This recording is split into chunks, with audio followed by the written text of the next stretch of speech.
મિત્રો ગઈકાલના વિડિયો લેક્ચરમાં આપણે લીલ સૃષ્ટિ વનસ્પતિ સૃષ્ટિનું પ્રથમ સોપાન લીલ વિશે વિગતે અને જનરલ કેરેક્ટર્સની ચર્ચા કરી હતી. હવે આજે આપણે એના વર્ગીકરણ અને વર્ગો વિશે સમજીએ છીએ. તો મિત્રો લીલ સૃષ્ટિનું જે વર્ગીકરણ કરેલું એ આપણને ખબર છે કે બેઝિકલી 3 પાર્ટ્સમાં ઇટ વોઝ ડિવાઇડેડ અને 3 ભાગોમાં હતા: ક્લોરોફાઇસી,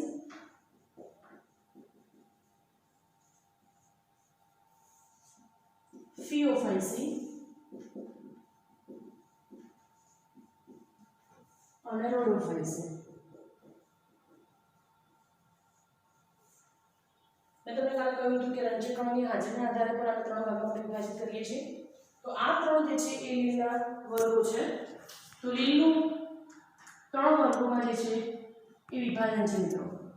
આપણે એક એક વર્ગ લઈ અને લક્ષણ વિશે વિગતે ચર્ચા કરવી છે. એનો પહેલો વર્ગ જે છે એને આપણે કહીએ છીએ ક્લોરોફાઇસી.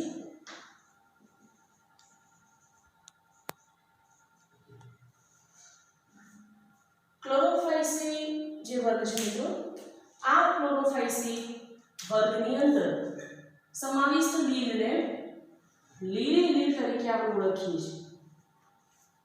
શું કહીએ છીએ આપણે? લીલી લીલ. ધેટ મીન્સ એને આપણે કહીએ છીએ ગ્રીન આલ્ગી. હવે એને ગ્રીન આલ્ગી કેમ કહેવાય છે મિત્રો? તો એની અંદર જે છે એના રંજક કણો સ્વરૂપે એની પાસે શું છે? એના રંજક કણોમાં એની પાસે છે ક્લોરોફિલ A અને ક્લોરોફિલ B ની હાજરી હોવાને કારણે એ લીલો રંગ પ્રભાવીપણે ધરાવે છે. આના જે હરિત કણો છે, ગ્રંથિ જે છે હરિત કણ, અંગિકા હરિત કણ, તો આના જે હરિત કણો છે એ અલગ અલગ આકારના છે, જેમ કે કફ આકાર,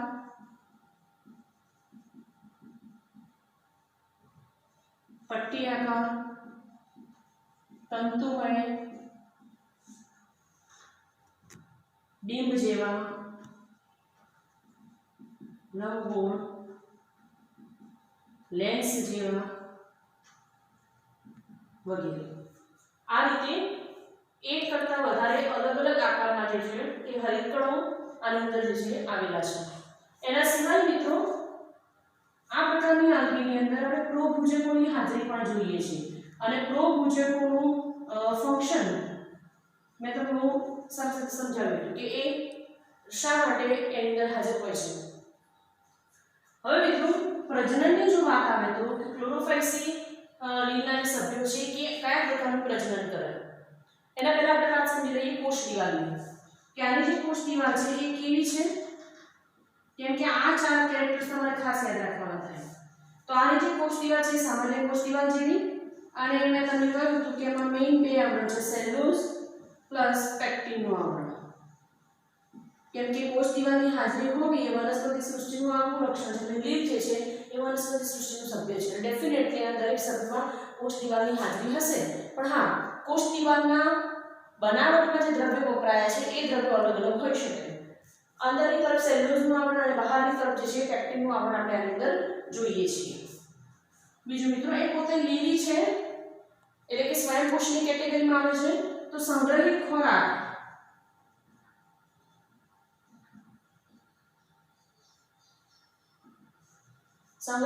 સ્વરૂપે શું ધરાવે મિત્રો? તો ગ્રીન આલ્ગી જે છે એમાં સંગ્રહિત ખોરાક સ્વરૂપે સ્ટાર્ચ આવેલો છે. આ સંગ્રહિત ખોરાકનો વનસ્પતિ પોતાની દેહધાર્મિક ક્રિયાઓ માટે જે છે એ ઉપયોગ કરે છે. હવે મિત્રો વાત થાય પ્રજનનની. તો ક્લોરોફાઇસી લીલના જે સભ્યો છે એ સમજન્યુક, જે તમે સમજાવી દીધું કાલે, વિષમજન્યુક કે અંડજન્યુક પ્રકારનું પ્રજનન દર્શાવે છે.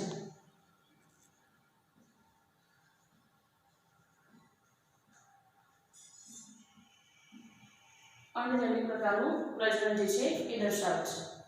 એના સિવાયની આપણે વાત કરીએ કે ભાઈ આ પ્રકારના પ્રજનન સિવાય જો અલિંગી પ્રજનન દર્શાવતી હોય તો અવખંડન દ્વારા અલિંગી પ્રજનન કરે છે. આને મિત્રો તમારે ધ્યાનમાં રાખવાનું છે જો એ અલિંગી પ્રજનન કરે છે તો એ કોના દ્વારા કરે છે અવખંડન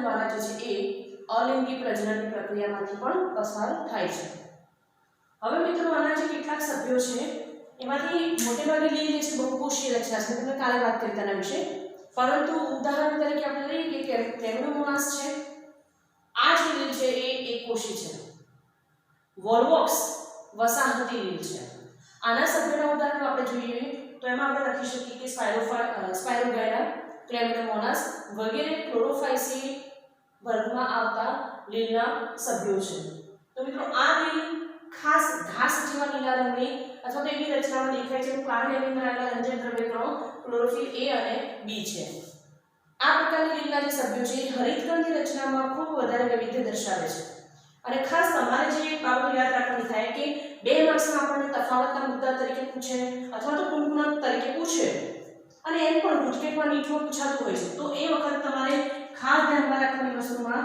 એક છે એને કઈ લીલ તરીકે ઓળખવામાં આવે નંબર 2 રંજક કણો અંદર કેવા છે નંબર 3 કોષ દીવાલ કઈ છે અને નંબર 4 સંગ્રહિત ખોરાક તરીકે એની અંદર શું આવેલું છે આના જે જન્યુઓ છે જો મિત્રોના જન્યુઓ હોય તો આના જન્યુઓ જે છે વધુ કશા ધરાવે છે લગભગ 2 થી 8 જેટલી કશાઓની હાજરી આની અંદર હોઈ શકે એનો મતલબ એમ છે કે કેવા છે જન્યુઓ એના ચલિત જન્યુઓ છે અને એમ પણ લીલ કેવા જન્યુઓ ધરાવે ચલિત જન્યુઓ મિત્રો ધરાવે છે તો આ વાત થાય મિત્રો ક્લોરોફાઇસી લીલની અને હવે આપણે વાત કરીએ છીએ નંબર 2 ફિયોફાઇસી આને હું કાઢી નાખું છું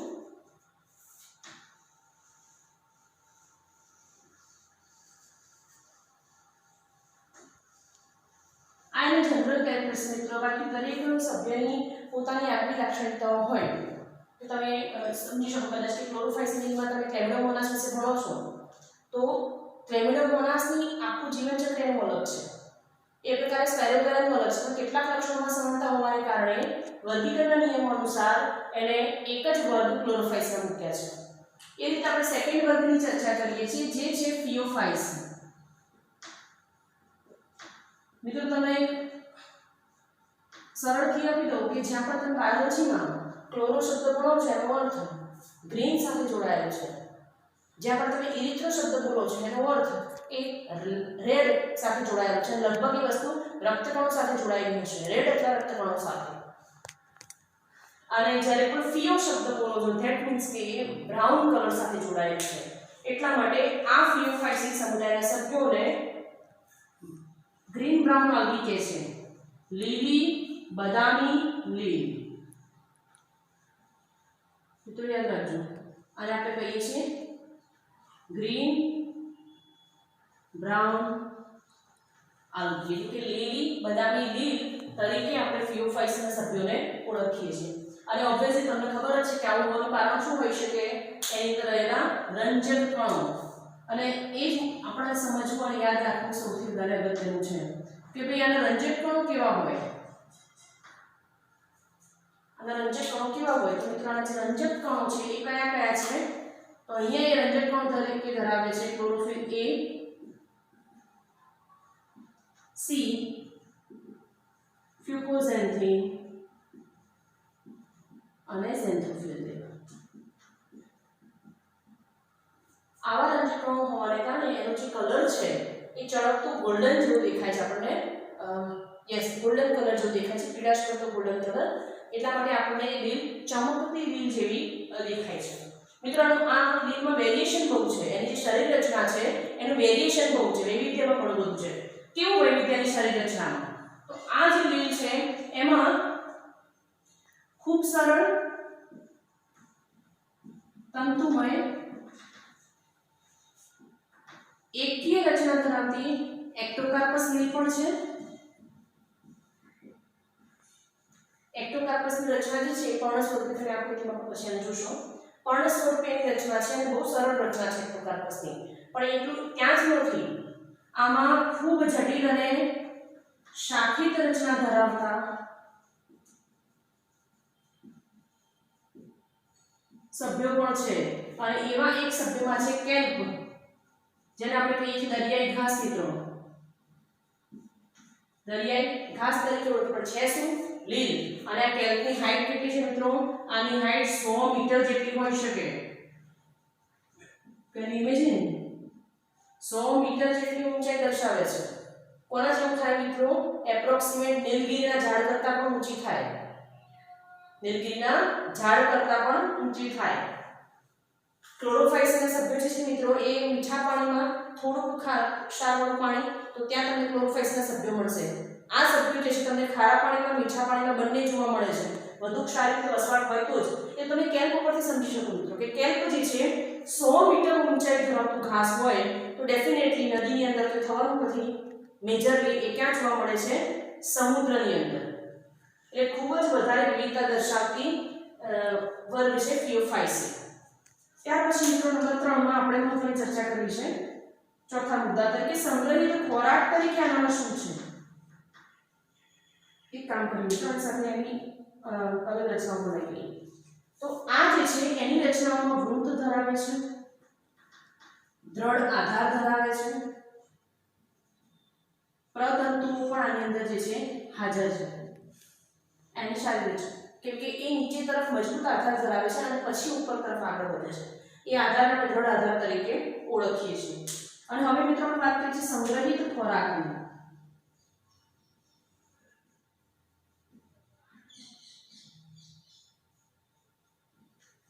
તો આ સમુદાયના સભ્યોમાં સંગ્રહિત ખોરાક તરીકે છે લેમિનારી અને મેરિટોડ. આ જે છે એના સંગ્રહિત ખોરાકના સ્વરૂપો છે જે છે લેમિનારી અને મેરિટોડ. પ્રજનન મિત્રો કયા પ્રકારનું છે? તો આ સભ્યો જે પ્રજનન દર્શાવે છે, આનું જે પ્રજનન છે એ પ્રજનન પહેલા મેં તમને કહ્યું પ્રમાણે કે સમજન્યુ, વિષમજન્યુ કે અંડજન્યુ પ્રકારનું હોઈ શકે. અને આના જે બીજાણુઓ છે એ લગભગ 2 થી 5 જેટલી કશાઓ ધરાવે છે. એટલે કે ડેફિનેટલી કેવા બીજાણુઓ છે? ચલિત બીજાણુઓ છે. આના ઉદાહરણમાં તમે લખી શકો એક્ટોકાર્પસ, સર્ગાસમ વગેરે જેવી લીલ જે છે એ ફિયોફાઇસી સમુદાયના સભ્યોને સમાવિષ્ટ કરે છે. આ મિત્રો એની મુખ્ય બાબતો થાય. ત્યાર પછી આપણે વાત કરીએ છીએ સમુદાય એટલે કે વર્ગ રોડોફાઇસીનો. તો રોડોફાઇસી મિત્રો જે છે સોરી મિત્રો એક વસ્તુમાં આપણે વાત કરી લીધી કે ભાઈ ફિયોફાઇસીના સભ્યોમાં આપણે કોષ દિવાલની ચર્ચા નથી કરી. તો આના જે કોષ દિવાલના સભ્યો છે મિત્રો, આની જે કોષ દિવાલ એ ડેફિનેટલી સેલ્યુલોઝની બનેલી છે. બરાબર છે? કોષ દિવાલ શેની બનેલી છે? સેલ્યુલોઝની. પણ આ સેલ્યુલોઝની ફરતે બહારની તરફ આલ્જીનનું આવરણ છે. આ તમારે યાદ રાખવાનું થાય. ક્લોરોફાઇસીમાં પેક્ટિનનું આવરણ છે. અહીંયા જે છે મિત્રો આલ્જીનનું આવરણ આપણે જે છે આની અંદર જોઈ શકીએ છીએ. તો આ વાત થાય મિત્રો ફિયોફાઇસીની. અને હવે આપણે લાસ્ટ એટલે કે ત્રીજા નંબરનો વર્ગ વાત કરીએ છીએ એના વિશે જે છે રોડોફાઇસી.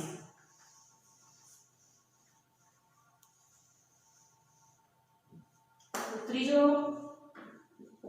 વર્ગ થાય લીલની અંદર જે છે રોડોફાઇસી. મેં તમને હમણાં જ કહ્યું મિત્રો રોડોફાઇસી શબ્દ લાલ સાથે જોડાયેલો છે. એટલે કે આ લીલ કેવી છે? લાલ લીલ અથવા આપણે એને રાતી લીલ તરીકે પણ ઓળખીએ છીએ. અને એનું કારણ છે મિત્રો એમાં રહેલું મુખ્ય રંજક દ્રવ્ય કણ જેને આપણે કહીએ છીએ આર ફાઇકોઇરિથ્રિન. મોસ્ટ ઇમ્પોર્ટન્ટ તમે યાદ રાખશો મિત્રો. કયું છે એની અંદર? આર ફાઇકોઇરિથ્રિન. હવે એ બધી લીલમાં મિત્રો કોમન જ છે કે રંજક કણો ધરાવે છે, ખોરાકનો સંગ્રહ કરે છે, સ્વયંપોષી છે, આપણને ખબર જ છે. હવે એ પોતાનામાં સંગ્રહિત ખોરાક તરીકે શું ધરાવે? તો એ પોતાનામાં સંગ્રહિત ખોરાક તરીકે મિત્રો ધરાવે છે ફ્લોરિડિયન સ્ટાર્ચ. શું ધરાવે છે મિત્રો? ફ્લોરિડિયન સ્ટાર્ચ. રોડોફાઇસીના સભ્યો માટે આ બંને વસ્તુ બહુ અગત્યની છે કે એનું રંજક દ્રવ્ય કણ કયું છે અને સંગ્રહિત ખોરાક તરીકે એની અંદર શું છે.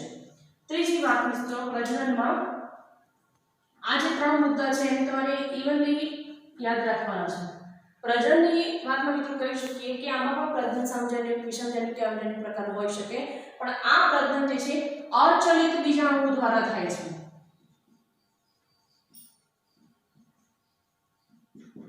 કોના દ્વારા મિત્રો? અચલિત બીજાણુ દ્વારા. એટલે એનો અર્થ એમ છે કે આના કે જે બીજાણુઓ છે એ કશાવિહીન છે. કેવા છે? કશાવિહીન. એટલે કે અચલિત બીજાણુ દ્વારા રોડોફાઇસી લીલના મેમ્બર્સ જે છે એ પ્રજનનની પ્રક્રિયાઓ કરે છે. કયા કયા ઉદાહરણ આની અંદર હોઈ શકે મિત્રો? તમને મેં આગળ પણ ચર્ચા કરી નાખી છે એના વિશે કે પોલિફાયરમ, પોલિસાયફોનિયા, ગ્રેસિલારિયા, જેલિડિયમ વગેરે જેવા જે છે એ રોડોફાઇસીમાં સમાવિષ્ટ સભ્યો છે. અને તમને ખબર છે આપણે વાત કરતી કે ગ્રેસિલારિયા અને જેલિડિયમ આ બંને પ્રકારની જે લાર્વા છે એ ઘટ્ટ વૃદ્ધિ કરતી હોવાથી એનો ઉપયોગ આઈસ્ક્રીમ અને જેલી જેવી વસ્તુઓની બનાવટમાં વપરાય છે. અને મિત્રો લાલ લીલની બાબતમાં આટલી વસ્તુ તમારે ચર્ચા કરવાની થાય. તમે રેડ સી નામ સાંભળ્યું છે, રાતો સમુદ્ર. મિત્રો સમુદ્ર રાતો સમુદ્ર કે એનું પાણી રાતું નથી, પણ એની અંદર ઉત્પન્ન થતી લીલની જે ક્વોન્ટિટી છે એ મોટે ભાગે રોડોફાઇસના મેમ્બર્સની છે. અને એ રોડોફાઇસના મેમ્બર્સની સંખ્યા નીચે બહુ વધારે છે. પ્રકાશના પરાવર્તનને કારણે આપણી આંખોમાં એ કલર રેડ જેવું લાગે છે. એટલે સમુદ્રનું નામ જે છે એ રેડ સી તરીકે આપેલું છે. મિત્રો લીલના ઘણા એવા સભ્યો હોય છે કે જે ખોરાક માટે ઉપયોગમાં લઈ શકાય કે ખાઈ શકાય એવા હોય છે. અને ઘણા સભ્યો જે છે લીલના એ પોઈઝનસ પણ આપણે જોઈ શકીએ છીએ. રોડોફાઇસી લીલના સભ્યોની અંદર કેરાટિન દ્રવ્ય પણ ખાસ આવેલું છે, જે એની ઓળખાણ છે. આપણે આગળ ચર્ચા કરી છે. ફિયોફાઇસીમાં આર્જિન અને રોડોફાઇસીમાં કેરાટિન. તો મિત્રો આ વાત થાય લીલના 3 વર્ગોની. હવે નેક્સ્ટ લેક્ચરમાં આપણે નવી સૃષ્ટિ વિશે ચર્ચા કરીશું. જો તમે હજુ ચેનલને સબસ્ક્રાઇબ નથી કરી મિત્રો તો પ્લીઝ કરી લેશો અને બીજાને પણ શેર કરો, જેથી તમારું કામ સરળતાથી ચાલે અને મને પણ અનુકૂળતા રહેશે. Thank you.